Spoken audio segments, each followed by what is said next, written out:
¿Cómo está, asambleísta Torres? Buenos días, ¿me escucha? Muy buenos días con todos. Muchísimas gracias por ese espacio. Con gusto. Estamos junto con Gustavo Espinosa. La misma pregunta que le formulamos a la asambleísta Molina de las filas de la RC5. Esta fórmula nueva de alguna manera favorece o impulsa o apalanca, como decía el título de la entrevista anterior, el bipartidismo, asambleísta Torres. Yo creo que es importante poder comunicarle a la ciudadanía que el Código de la Democracia no solo se basa o no solo trata o aborda el cambio del método de asignación de escaños. Es importante a la ciudadanía que el cambio de método de asignación de escaños sí es importante, pero no es lo único que se procedió a reformar en esta reestructuración del Código de la Democracia. Y si bien es cierto, ratificamos el método de asignación de escaños, es importante poder mencionar a la ciudadanía que este método favorece la gobernabilidad, la proporcionalidad. Al final del día, el ciudadano de a pie, que no entiende mucho de bipartidismo, que no entiende mucho el tema del sistema de partidos, lo que quiere es no ver a tantos candidatos en una papeleta, no ver a 16 candidatos en una papeleta, donde el 80% de esos candidatos no llegan al 1% de votos válidos. Y es por eso, y yo insisto y he sido muy enfática en todas mis intervenciones, tanto en la Comisión de Justicia como en el Pleno de la Asamblea Nacional, donde estas reformatorias que se hicieron y que se agregaron al momento de que me hice o tuve la ponencia de este proyecto, era justamente hacerlo consonante con esta y coherente con esta necesidad de la gente. El método de Hond básicamente lo que busca es un resultado más equilibrado. Entre más votos, mejor representación. Entonces, entre más votos se resume a mayor voluntad del electorado. Y eso es lo que queremos. Insisto, yo lo que pienso, de acuerdo al análisis técnico jurídico que se realizó previamente en la comisión, el método de asignación de escaños evidentemente reduce esta fragmentación, y también hay algo importante que me gustaría mencionar a la ciudadanía, es que evita esta dispersión. ¿A qué me refiero? Evita esta confusión. Tienes a actores políticos que te van a representar y que van a crear gobernabilidad y que van a sacar resultados, van a sacar hechos, que es, al final del día es lo que quiere la ciudadanía.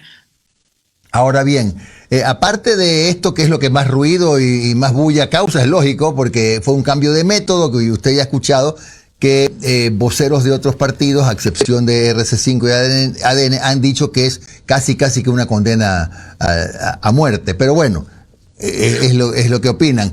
¿Qué otros cambios se han operado, asambleísta Torres, en el Código de Democracia? Aparte, por ejemplo, el tema de la fotografía, que ya quedó, tengo entendido, ya quedó en el reglamento, ¿no?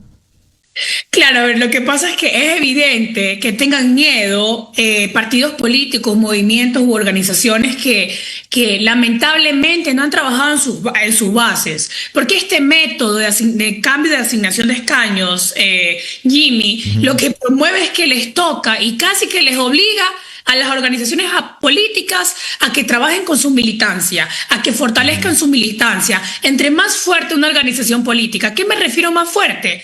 A crear nuevos liderazgos, por ejemplo, a establecer mejor sus bases. Entonces, entre más fuerte una organización política, va a tener mayores representantes. Es que por lógica.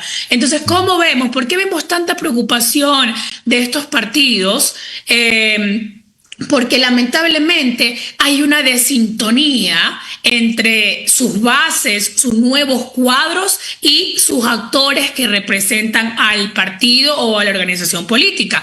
Ejemplo de aquello, tenemos un partido social cristiano que tiene tres representantes en el Pleno de la Asamblea Nacional. ¿Cómo no van a estar preocupados? Su preocupación no debe ser en el método de asignación de escaños. Su preocupación debe ser en cómo fortalecemos el sistema de partidos o cómo fortalecemos la organización política para tener mejores cuadros, para tener más cuadros, para hacer una renovación de la política. Entonces, yo creo que esa es la respuesta a esa preocupación de aquellos partidos o movimientos políticos. Al final del día, les comento algo. Al final del día, la diferencia entre el cambio de Webster al cambio Hunt es una sola, y es que son proporcionales. En el método Webster te hacen la repartición de escaños 2, 4, 6 y se va dividiendo. Son divisores. Y en el método de Hunt son continuos. Entonces, el que tiene más votos, por supuesto que va a llegar. No hay que temer al final del día. Sino, más bien, yo creo, insisto, es este cambio de método de escaños promueve a que las organizaciones políticas puedan trabajar de manera más profunda con sus bases, con su militancia, crear nuevos cuadros, crear nuevos liderazgos tan importantes para poder fortalecer el sistema democrático. Y asambleísta, una cosita, ya vamos a la siguiente pregunta. Solo quiero la interrumpo por un tema. Yo coincido totalmente con usted en la necesidad de renovar, de formar nuevos líderes, de los relevos, 100%. Pero, pregunto, ¿cómo los partidos y movimientos van a poder en lo sucesivo fortalecer esos liderazgos nuevos, formar nuevos cuadros, si paralelamente se está planteando la necesidad de suspender, de cortarles el aporte que daba el Estado para, supuestamente también, formación, para capacitación? ¿Cómo hacen si ya no van a tener ni siquiera ese recurso? Hay una confusión, y qué bueno que me topas ese tema, qué bueno que lo mencionas y lo traes a colación. La gente piensa que estas reformas del Código de la Democracia hablan sobre la iniciativa legislativa que tuvo el presidente de la República para quitar el fondo. Hay dos tipos de fondos, el partidario y el promocional. Nosotros no hemos abordado nada de eso en estas reformas del Código de la Democracia. Lo que hicimos sí es establecer la cancelación de los sistemas de partidos. ¿Pero en base a qué análisis? En base al análisis de que es imposible, y aquí conectamos con la ciudadanía porque es un clamor de la ciudadanía, es imposible, Jimmy, que en un país donde 14 millones que están habilitados en el padrón electoral para sufragar, tengamos nosotros 232 organizaciones políticas. Aquí, ¿qué es lo que sucede?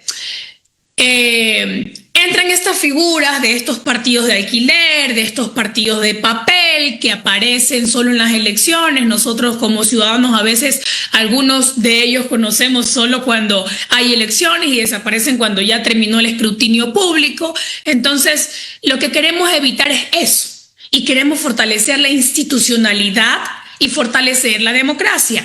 Por eso se propuso en esta reforma la cancelación de los sistemas de partidos, donde básicamente lo que te dice es: fortalece tu sistema de partidos para que no llegues a una cancelación.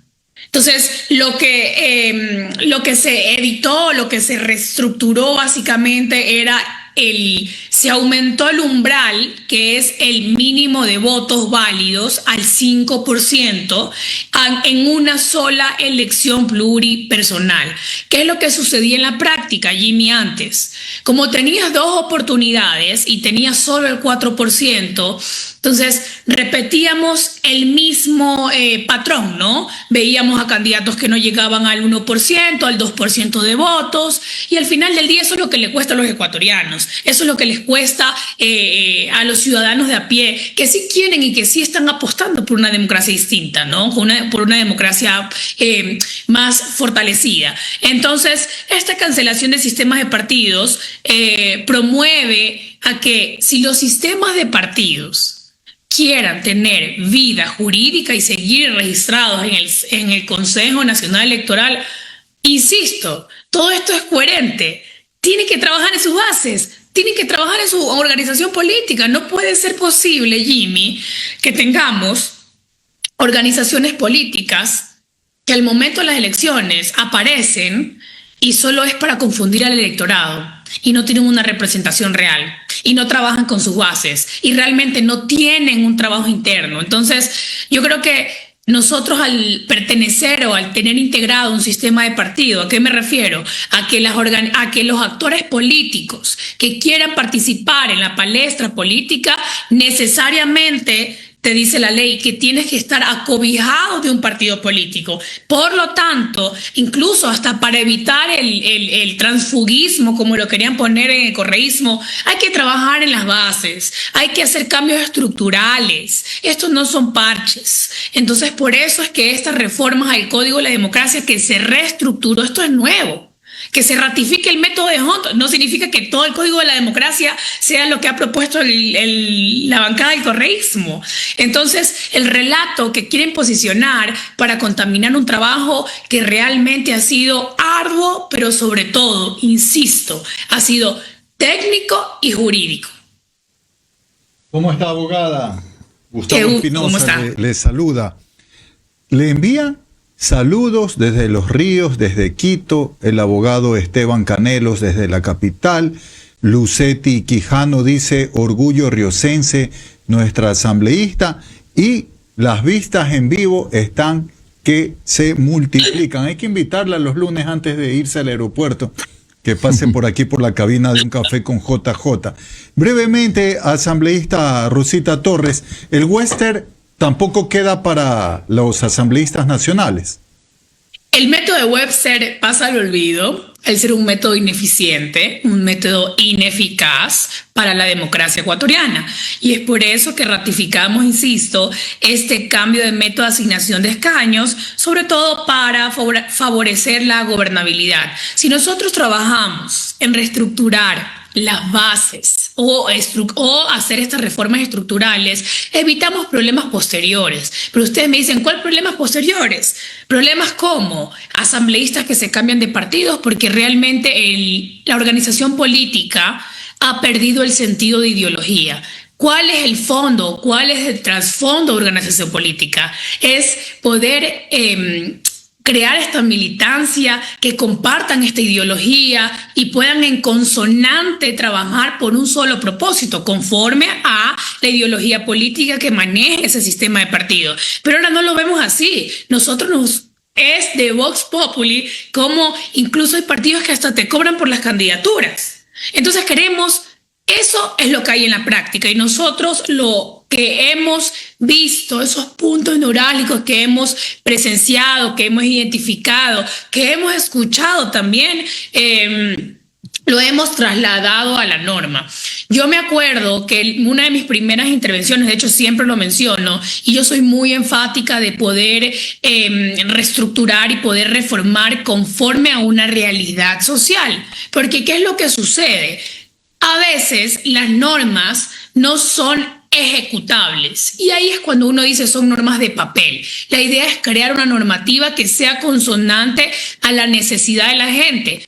Ya tenemos identificado la problemática, ahora vamos a crear una solución, y esta es la solución para el ecuatoriano que está cansado de ver tanto candidato en una papeleta y está cansado que sea el Estado que tenga que cubrir esas candidaturas. Doctora, y como dice usted, falta de figura, falta de semillero, no preparan nuevos cuadros en cada uno de estos partidos que a mi parecer están dando manotazos de ahogados, porque lamentablemente, incluso usted dice que hay unos que cobraban, hay otros que daban para la campaña, y como parece que ya no tienen kushki para conquistar figuras externas y traerlas a que se postulen por su lista, están dando manotazos de ahogados, y ahora sí tenemos que llevarlos a que capaciten gente. Oiga, en el 2002, 2003 había un joven apellido Alvear, abogado en el PSC, presidente de las Juventudes, se retiró, se votó, porque no lo lanzaron de candidato a diputado, sino que se trajeron un periodista deportivo, muy conocido y muy respetado también, pero mire lo que hacían los partidos en antaño. Total, yo creo que hemos identificado las problemáticas de las organizaciones políticas, y con esa identificación ahora sí partimos de crear soluciones para la gente, y una solución viable, una solución que no solo es para mejorar la calidad de selección al momento de los procesos eleccionarios, sino también es una selección que fortalece la democracia. Hay cosas que hay que hacer y son necesarias. Entonces, yo creo que en vez de atacar, evidentemente, sobre pretexto de que se está abordando, que se está perjudicando a las minorías, yo creo que no hay que repetir el discurso, porque es lo que estoy viendo. Repiten el discurso y ni siquiera entienden cómo funciona el método. Vemos a un montón de personas hablando de que nos perjudica o va a perjudicar a las minorías, opinólogos que hablan de que sí, que las minorías, pero esto es claro. El que tiene sus bases bien establecidas, tiene su votación. Entre más votación, vas a tener más escaños. Básicamente eso es lo que dice el método de Hunt. Tienes más votación, más escaños. Y para tener más votación, ¿qué necesitas? Trabajar en tus bases, hacer una buena campaña política, ser estructurado, ser orgánico. Entonces, no, la verdad, sinceramente, hay un montón de información para debatir, de aquellos argumentos que dicen que realmente se está perjudicando a la democracia y no fortaleciendo. Gracias a la asambleísta Rosa Torres. Ella es presidenta de la Comisión de Justicia, pertenece a las filas de ADN, que ha estado hoy con nosotros en un café con JJ. Muy amable asambleísta, un abrazo. Muchas gracias por la invitación, que tengan excelente día. Gracias.